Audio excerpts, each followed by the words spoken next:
जो सांसद हैं नगीना से चंद्रशेखर आज़ाद और अखिलेश यादव हैं, उनका कहना है कि महाकुंभ मेले में वो लोग जाएँगे जिन्होंने पाप किए हैं। बात उनकी सही है, अपनी जगह सही है।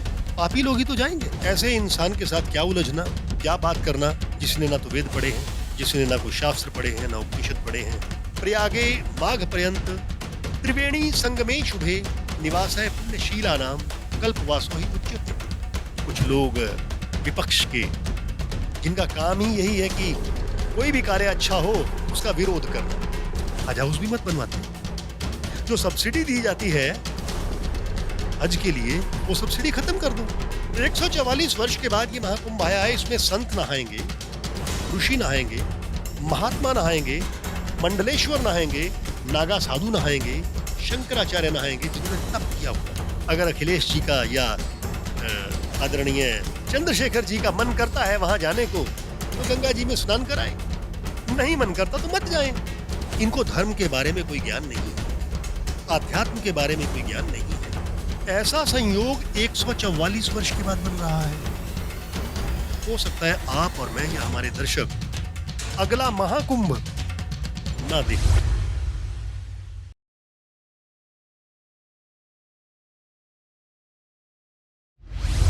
उत्तर प्रदेश के प्रयागराज में महाकुंभ का आगाज हो चुका है। इस महाकुंभ का इंतजार पूरी दुनिया 12 साल तक करती है और 12 साल बाद अब जब महाकुंभ का आगाज हुआ तो इस पर विपक्षी दलों ने सवाल या निशान खड़े करने शुरू कर दिए हैं।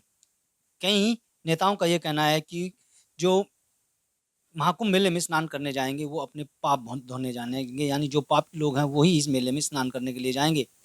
इस पर बातचीत कर लेते हैं क्योंकि अब उन नेताओं के बयान के बाद अब साधु संतों में और सनातन प्रेमियों में खासा आक्रोश देखा जा रहा है। हमारे साथ दिव्य शक्ति अखाड़ा पीठ के आचार्य महामंडलेश्वर स्वामी कमल किशोर जी जुड़ चुके हैं, उनसे बात कर लेते हैं। स्वामी जी, किस तरह से देखते हैं इस बयान को उन नेताओं के, और महाकुंभ क्या है तो उन लोगों को उन नेताओं को समझ ही नहीं है कि वो कह क्या रहे हैं। ऐसे इंसान के साथ क्या उलझना, क्या बात करना, जिसने ना तो वेद पढ़े हैं, जिसने ना कोई शास्त्र पढ़े हैं, ना उपनिषद पढ़े हैं, ना कोई कथाओं का ज्ञान है, ना इतिहास का ज्ञान है। ऐसे आदमी के साथ हम क्या उलझे। कुंभ मालूम है आपको क्या है? कुंभ होता है अमृत का घड़ा। जब देवता बहुत ज्यादा कमजोर हो गए थे, बलहीन हो गए थे, उस समय अमृत की आवश्यकता थी। तब भगवान विष्णु ने मंदराचल पर्वत पे उसको मधानी बना के समंदर के बीच नीचे स्वयं कच्छप यानी कछुए का आधार बनकर, एक तरफ देवता एक तरफ असुर, मंथन किया गया और उसमें से अमृत निकला। अगर असुर अमृत पी जाते तो वो बहुत बलशाली हो जाते, और भगवान विष्णु ये नहीं चाहते थे। उन्होंने इंद्र को इशारा किया, इंद्र ने अपने बेटे जयंत को इशारा किया, और जयंत वो अमृत का घड़ा लेके भागे। कुछ कथाओं में ऐसे भी मिलता है कि गरुड़ लेके भागे, बात एक ही है। वो घड़ा पृथ्वी लोक से लेकर वहां स्वर्ग लोक तक, हमारे पृथ्वी लोक के 365 दिन और उनका एक दिन, ये बराबर है। यानी हमारा एक वर्ष, उनका एक दिन देवताओं का। 12 स्थानों पे घड़ा वो रखा गया, 12 दिन लगे जाने में। 8 स्थान तो यहां पर पृथ्वी पे नहीं है, लेकिन 4 स्थानों पे वो घड़े का जल यानी अमृत छलका। प्रयाग में छलका, हरिद्वार में छलका, उज्जैन में छलका और नासिक में छलका। तो वहां पर किस किस समय पे छलका, ये भी जानना जरूरी है। प्रयाग में माघ मास में अमावस में, जब सूर्य और चंद्रमा मकर राशि में होते हैं और गुरु मेष राशि में होते हैं, तब कुंभ तीर्थराज प्रयागराज में मनाया जाता है। दूसरा, हरिद्वार में जब गुरु कुंभ राशि में होता है और सूर्य मेष राशि में होता है, तब मनाया जाता है। उज्जैन में सिंहस्थ कुंभ यानी गुरु कुंभ राशि में होता है, तब मनाया जाता है। और नासिक में गोदावरी के तट पर सूर्य और गुरु दोनों सिंह राशि पे होते हैं, तो मनाया जाता है। इस बार का कुंभ केवल 12 वर्ष के बाद नहीं आ रहा, ऐसा संयोग 144 वर्ष के बाद बन रहा है। हो सकता है आप और मैं या हमारे दर्शक अगला महाकुंभ ना देख पाए, क्योंकि आजकल आयु ही बहुत कम है, तो 144 वर्ष हम कैसे जिएंगे। अर्ध कुंभ हर 6 साल पे लगता है, कुंभ 12 साल पे लगता है, और ध्यान दें महाकुंभ 144 वर्ष के बाद लगता है। अब आपने कहा है कि कुछ लोग विपक्ष के, जिनका काम ही यही है कि कोई भी कार्य अच्छा हो उसका विरोध करना, इसका नाम ही विपक्ष है। तो उन्होंने कहा है कि इतना पैसा अगर स्कूल कॉलेज बनवा दिए जाते तो कितना अच्छा होता। हज हाउस बनाने की क्या जरूरत पड़ी थी फिर? हज हाउस भी मत बनवाते। जो सब्सिडी दी जाती है हज के लिए, वो सब्सिडी खत्म कर दो। ये जो सांसद हैं नगीना से चंद्रशेखर आजाद और अखिलेश यादव है, उनका कहना है कि महाकुंभ मेले में वो लोग जाएंगे जिन्होंने पाप किया है। हाँ, बात उनकी सही है, अपनी जगह सही है। पापी लोग ही तो जाएंगे। अब मुझे बताइए, डॉक्टर के पास कौन जाता है? बीमार जाता है ना। कोई स्वस्थ आदमी कभी डॉक्टर के पास जाते आपने देखा? वैसे मिलने के लिए चले जाए, चाय पीने के लिए चले जाए, बात अलग है, लेकिन जाएगा तो बीमार ही। 144 वर्ष के बाद ये महाकुंभ आया है। इसमें संत नहाएंगे, ऋषि नहाएंगे, महात्मा नहाएंगे, मंडलेश्वर नहाएंगे, महामंडलेश्वर नहाएंगे, नागा साधु नहाएंगे, शंकराचार्य नहाएंगे, जिन्होंने तप किया हुआ है, आध्यात्मिक बल है जिनके पास। जब वो स्नान करेंगे, उसके बाद गंगा जी का पानी पवित्र हो जाएगा। उसके बाद जब हम जैसे लोग, आम जनता जब स्नान करेगी, तो उनको भी अपने भीतर हल्केपन का अनुभव होगा। और गंगा तो वैसे भी पवित्र है। आप किसी पुरानी फिल्म को देख लो कि जब किसी को सांप काट लेता था तो उसके शव को गंगा जी में बहा दिया जाता था, हजारों टन लाखों टन पानी ऊपर से गुजर जाता था, विष का प्रभाव निर्विष हो जाता था और आदमी जीवित हो जाता था। और तो और, यहां पर कुंभ मेला में हर धर्म, हर जाति, हर संप्रदाय का कहीं कोई भेद नहीं है, कहीं कोई भेद नहीं है। और फिर या तो हम अपने पुराणों को झुठला दें। स्कंद पुराण के रेवा खंड में यह बात आती है, प्रयागे माघ पर्यंत त्रिवेणी संगमे शुभे निवासाय पुण्यशीला नाम कल्पवासो ही उच्यते। यानी कल्पवास, कल्पवास करीबन जो काफी दिनों का वास है वहां पे, उसमें हर जो वहां पे रहता है व्यक्ति, वो 3 बार तो स्नान करता है।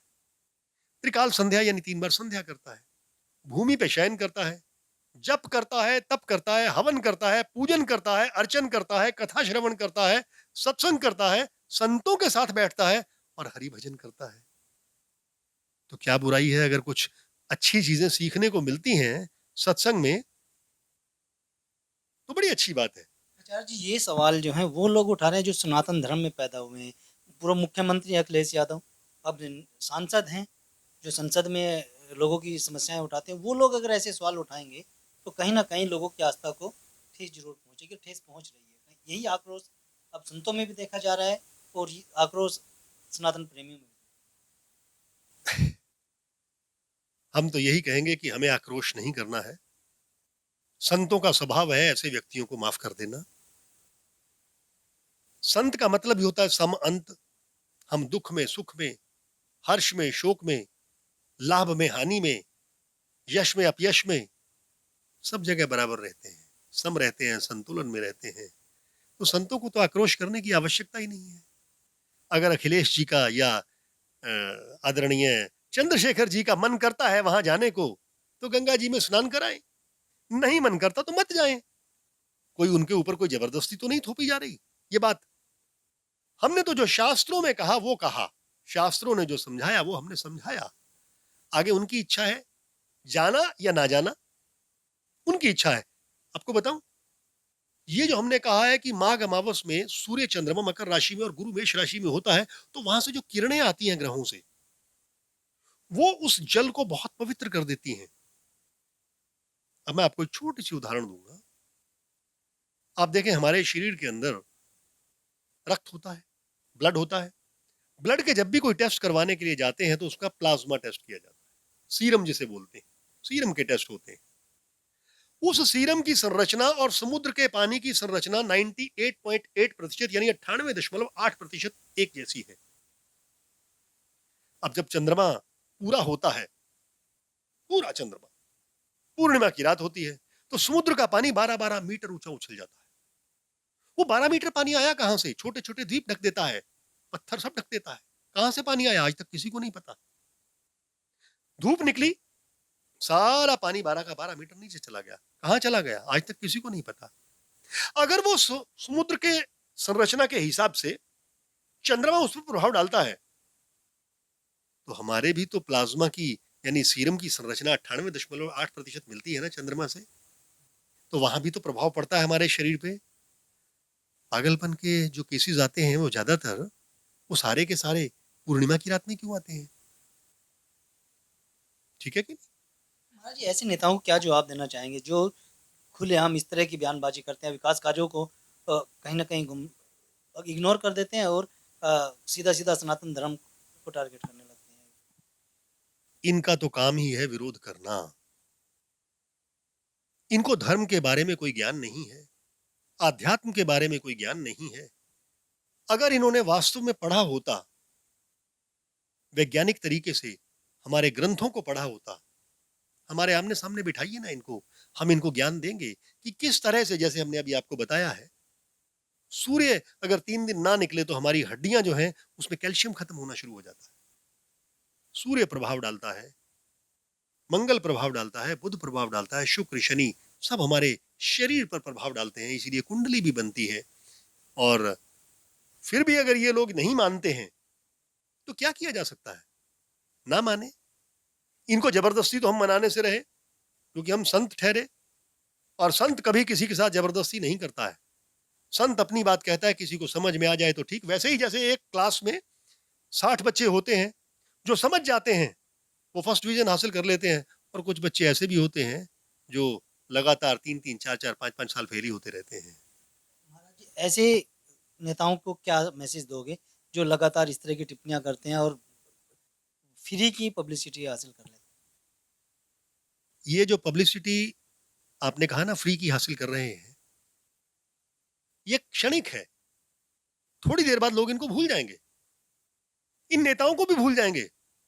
क्या इन नेताओं की इस तरह की टिप्पणियों से जो 45 करोड़ लोग वहां पे जा रहा है, 45 करोड़ लोग, उससे भी शायद ज्यादा जाएंगे, स्नान करने के लिए जा रहे हैं, क्या इनकी बातों पर ध्यान देंगे? अरे हिंदुओं की आस्था है, कभी किसी आस्था पे चोट मत करो, किसी की आस्था पे चोट मत करो। और अगर कोई चोट करता है तो हमारी दृष्टि में उस जैसा मूर्ख व्यक्ति और कोई नहीं है। नहीं करनी चाहिए किसी की आस्था पे चोट, क्योंकि उन्होंने तो कभी इनकी आस्था पे चोट नहीं की। कभी हिंदुओं ने इनकी आस्था पे चोट की हो तो बताएं, कभी हिंदुओं ने किसी पे आक्रमण किया हो तो बताएं। नहीं किया ना, तो इन्हें भी ऐसी बातें नहीं कहनी चाहिए। अपना मंथन करना चाहिए, अकेले में बैठकर इनको सोचना चाहिए कि हम कह क्या रहे हैं। और अगर कोई वैज्ञानिक तथ्य इनके पास है तो वो प्रस्तुत करें, हम उसका उत्तर देंगे। हम सामने बैठे हैं, हम धर्मगुरु हैं, हम उसका उत्तर देंगे, और वैज्ञानिक उत्तर देंगे, इनको विज्ञान के हिसाब से उत्तर देंगे कि किस तरह से प्रयाग का महाकुंभ 144 साल बाद आया है, तो बहुत सर्वश्रेष्ठ है। अरे इसका फायदा उठा लो, बीतने के बाद, है ना, फिर अब पछताए क्या होती, अब चिड़िया चुग गई खेत। कुछ दिनों बाद ये महाकुंभ निकल जाएगा, तब फिर पछताने से क्या फायदा होगा। बहुत बहुत धन्यवाद आचार्य जी। ये थे हमारे साथ आचार्य महामंडलेश्वर स्वामी संत कमल किशोर जी, जो दिव्य शक्ति अखाड़ा से महामंडलेश्वर हैं। इनका साफ तौर पर कहना है कि ये एक महाकुंभ जो है इस बार 144 साल बाद आया, और यही वजह है कि यहाँ पर 50 करोड़ से ज़्यादा श्रद्धालुओं की पहुँचने की संभावना जताई जा रही है। और जिन नेताओं ने इस महाकुंभ को लेकर के सवाल खड़े किए हैं, उनको एक बार उस मेले में जाकर के साधु संतों के साथ रहना चाहिए, उनसे कुछ सीखने की नसीहत दी है। वीडियो के बारे में आपकी क्या राय है, हमें कमेंट। अगर आप ये खबर फेसबुक पर देख रहे हैं तो वीडियो को लाइक करके पेज को फॉलो करें। इसके अलावा अगर आप इस खबर से यूट्यूब के जरिए जुड़े हैं तो चैनल को सब्सक्राइब करके बेल आइकन दबाना बिल्कुल ना भूलें। नमस्कार।